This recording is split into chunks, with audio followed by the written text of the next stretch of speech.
Hey there, Bronco fans. It's Danny here from Bronco Planet. It's Thanksgiving Day. Happy Thanksgiving to all of you out there. Got a few notes for you, a little quick preview, some Bronco notes and news, and we're going to be throwing it back to Shad back at Bronco Planet headquarters here in just a few minutes. Obviously, the big news on the street right now, Kyle Orton, unemployed and most likely on his way back to the Bears. It is, I wouldn't say bittersweet. I'm not real butthurt over the whole thing, which, you know, you think at some point you would be. About the only butthurt thing that I can think of is that, you know, we give up Jay Cutler, who cries a lot, for Kyle Orton, who bores you a lot. And looks like he's going to be going back to the Bears. Of course, at the time, this time right now, as far as this taping, it has not been officially announced, but certainly look for that to happen. If he goes somewhere else, I'd be awfully surprised. He ran that offense for a few years for Lovie Smith in Chicago. I think that's something that is pretty realistic right now. Coming up this Sunday, we get to see the San Diego Chargers Part 2 as our beloved Broncos will travel down to San Diego for that game. The weird thing about the whole thing is, like, what's happened to the San Diego Chargers? I mean, before the season started, they're the perennial pick to win the AFC West. They are now losers of their last 5 in a row. Their last win actually coming in Denver against our Broncos back in Week 5. I don't see this game playing out like that first game. That was the last time we saw Kyle Orton on the field when Tim came in. But mostly I think it's our defense. Our defense is vastly improved, and I think you will agree with me over the course of the past month. They're playing lights out. What I do see is Von Doom chasing after Philip Rivers all over the field. He's going to be giving him fits, the offensive coordinator fits. I love this defense now. I love what Dennis Allen is doing. I love his play calling. I love the fact that he blitzes and he brings pressure, because we all know if you pressure Philip Rivers, good things will happen for the Denver Broncos. So we're going to keep this short. I know you guys are trying to get down the turkey and the stuffing and the cranberry and the pumpkin pie, so we're going to certainly let you get back to that. But for now, I'm going to toss it back to Bronco Planet headquarters, where Shad and Reggie Rivers is a little Q&A time. I think you're going to enjoy this. All right, we're back with Reggie Rivers on our Thanksgiving edition of Bronco Planet. We're Gobble. We're getting to know you a little bit, so we're going to play it. We put all the people on the hot seat, so it's kind of a requirement. Okay. Well, not really. This is, I lied to you just then. We would never done this before, but you're going to be the first. You're going to be a trendsetter. All right. All right. So I'm gonna throw some things at you. I want quick answers, and let's just zip through this. Okay. Are you ready? All right, I'm ready. All right. First, best player you've ever played with. Well, it's a tie. John Elway, Terrell Davis. As a running back, every running back I ever played with, I thought, well, I could do that. You give me 25 reps a game, I would do that. Terrell got here his rookie year. He made a cut, and I thought, oh, I wouldn't have been able to make that cut. And then it happened again and again and again, and after a while, I was like, okay, special player. All right. How about the best player you played against? Junior Seau with San Diego. As a fullback, my job, my clientele were linebackers who were not real smart. But Junior Seau, there was just such a talent gap between me and him that when I had to line up and block him, like on a passing situation, I would be sweating bullets. And this guy looked at me like I was just a dirt mound, you know, something he had to get around. Yeah, he intimidated the fans as well. That guy was awesome. All right, favorite memory? Favorite memory was a punt I blocked against Kansas City in 1993 that I had set. Benny Thompson was their best special teams guy. I was our best special teams guy, and we were against each other. And so I had maxed him out in the first 2 punt returns. And so this time, he was so determined to get down the field, he let me go. I ran right past him and blocked a punt. And so if you're John Elway, Terrell Davis, you probably have 100 plays in your career that define the game and were the game-winning play. For me, as Reggie Rivers, that was my one play, and it was just a huge moment. Well, you had 6 touchdowns, too. Don't forget that. That's true. And did you throw a pass once? Did I see that right? No, I did not throw a pass. I kept telling the coaches, I can throw. You can throw. Put me in there. I can throw like Tebow. Yeah, maybe better, but that's not what we're talking about today. Hey, that wasn't nice. All right, most exciting game. Most exciting game? Wow. You know, it might have been that same Kansas City game. That was, we came from behind. Shannon Sharpe caught 3 touchdown passes that game. And it was a battle with Joe Montana versus John Elway. And it was just a huge, huge game. So off the top of my head, that might be the most exciting. Nice. All right. How about you talked about your biggest play. How about your biggest mistake? Oh, boy. 1992, I was starting at fullback, 2 fumbles against Seattle. one on the opening drive of the game. On the goal line, the ball rolled out of the back of the end zone, so it was a touchback, which I thought a harsh penalty. Yeah. For a fumble close to the end zone. And then, I tried to put that out of my mind, but in the third quarter, I catch a pass in the flat. I'm stretching out for the first down. I fumble again, and I really sat on the ground and thought, my NFL career is over. There's no way I can survive 2 fumbles in one game. But fortunately, I had 4 more years after that. Real quick, what happens after a game like that? Does the defensive coordinator all over you? Does the head coach after you? Or they just know that that wasn't too swift? Yeah, I thought that they were going to say a lot to me, but Dan hardly said anything. When we watched film the next day, he said, Reggie, you got to hold on to the ball. And I think they understood, I understand the gravity of the situation. And I was prepared to defend myself, though. If Dan gave me a hard time, I would have been like, hey, Dan, don't put that on me. They get paid too. It's their job to take the ball away. What am I supposed to do? Yeah, that would have went well, huh? Yeah, you think? Right. All right, how about the funniest or best personality in the locker room? That's easy. Shannon Sharpe. Shannon, he's just, his extemporaneous humor is pretty remarkable. He's talented, he's smart, and he just, you walk in the locker room and Shannon's not even thinking about you, but you walk by, you're like, woo, Reggie! You walk in and smell like 10 gallons of Get Back. It's just, he would just blurt things out that you would think, wow, I wouldn't have thought of that to say in a million years. How about the most intense player? Bill Romanowski. Bill Romanowski, no disrespect intended, Bill Romanowski is a strange human being. Bill Romanowski used to carry around a tackle box full of pills, and taking all these nutritional supplements and just a weird intensity about him. He was a Neanderthal football player from back in the day and not ashamed of it. And so, yeah, definitely the most intense. How about the most competitive? Well, it's got to be Elway. I came in. I was a sophomore in high school when John Elway was a rookie in the NFL. So I finished high school, I go through 5 years of college, and then I get in the NFL, and I've got a locker 7 lockers down from John Elway. And I would just sit there and I would look at him, like, wow, look at this guy. But, he was so humble, so hardworking, didn't have this, he had a big ego, but he wasn't egotistical. But just his confidence when he was on the field and just the ability to win, he's definitely the most competitive guy. I'm not surprised to hear that. What about the team that you hated the most?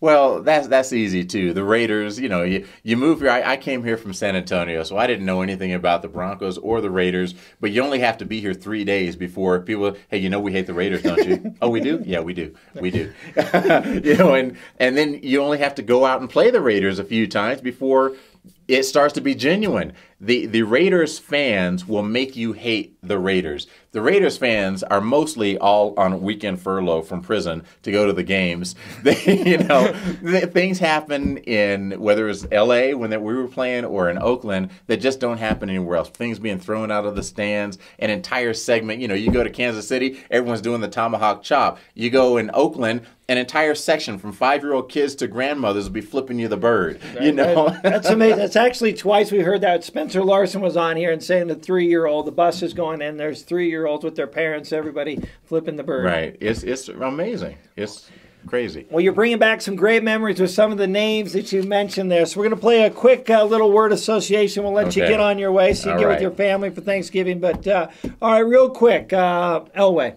Winner. Shannon Sharpe. Comedian. Ed McCaffrey. Runs funny. Forrest Gump. Rod Smith.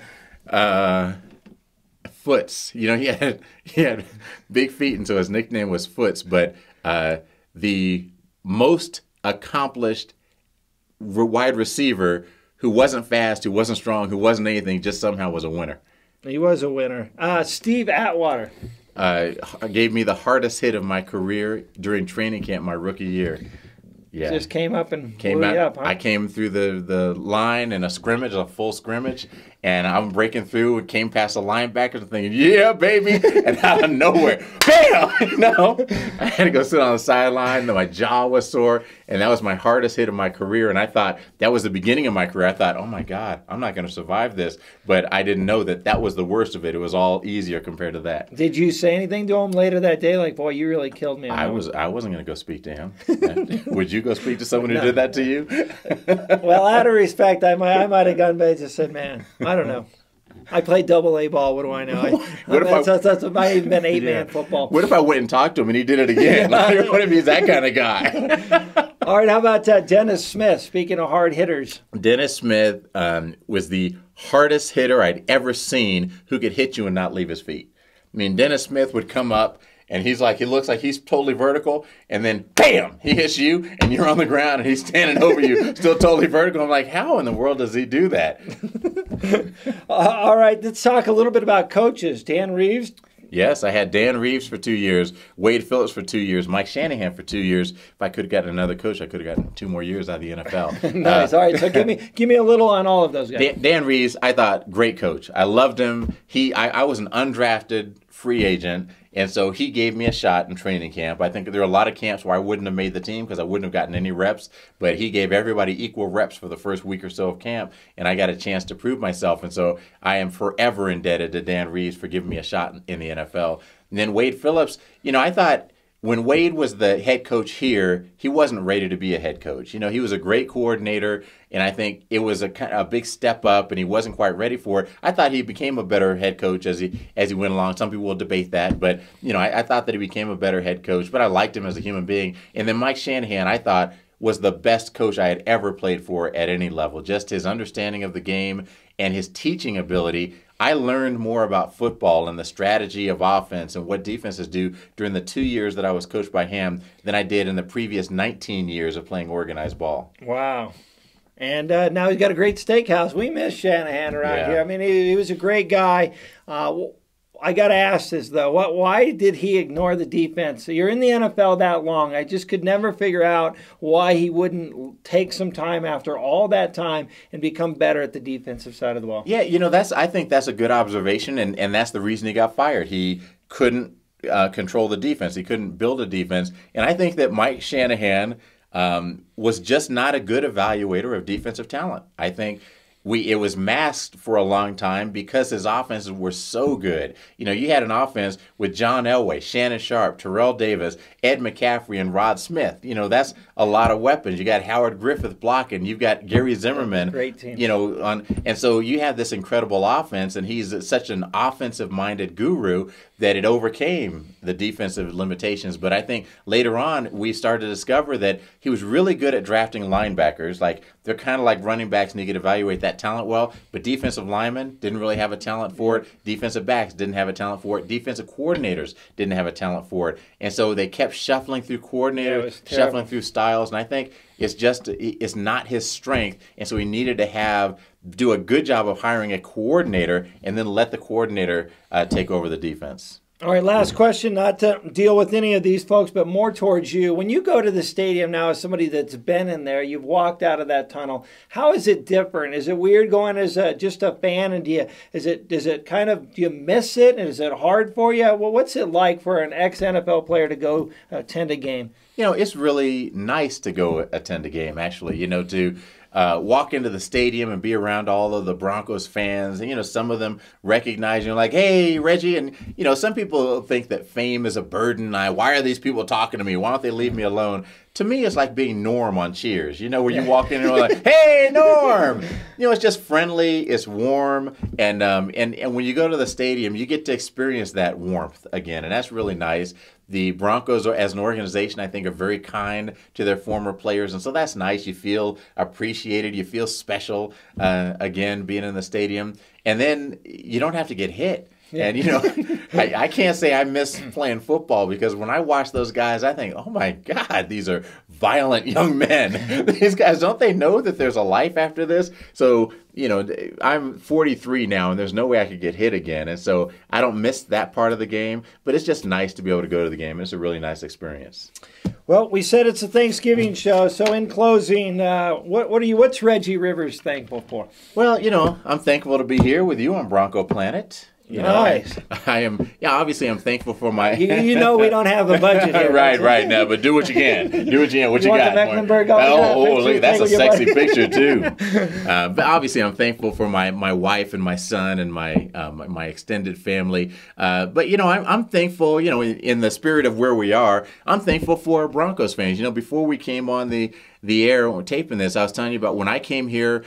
I wasn't an NFL fan. I didn't grow up as an NFL fan. I didn't understand fans. I didn't know fans, really. People down in Texas were passionate about the Cowboys. I was like, who cares? But then when I got here and I start playing and I see people are season ticket holders who live in South Dakota and New Mexico and Nevada and Idaho, and they drive here every weekend. People who are out there in the middle of winter when we're a horrible team and we have no chance at the playoffs, but they're still in the stadium. And so for me, I'm really thankful that we've had those fans and that the Broncos have been one of the franchises, one of maybe 4 or 5 that have these really loyal fans. It gave me a great experience in the NFL. It's given me a career after the NFL. And, I can't say enough about how thankful I am for the Broncos fans and all they do. And I'm glad you said that because it's 100% of what we do here at Bronco Planet. We're goofy fans. You're obviously a professional broadcaster, professional player. Professional broadcaster. And we're just fans, and we love doing this. And I'm thankful you came on the show and joined us a couple weeks in a row. So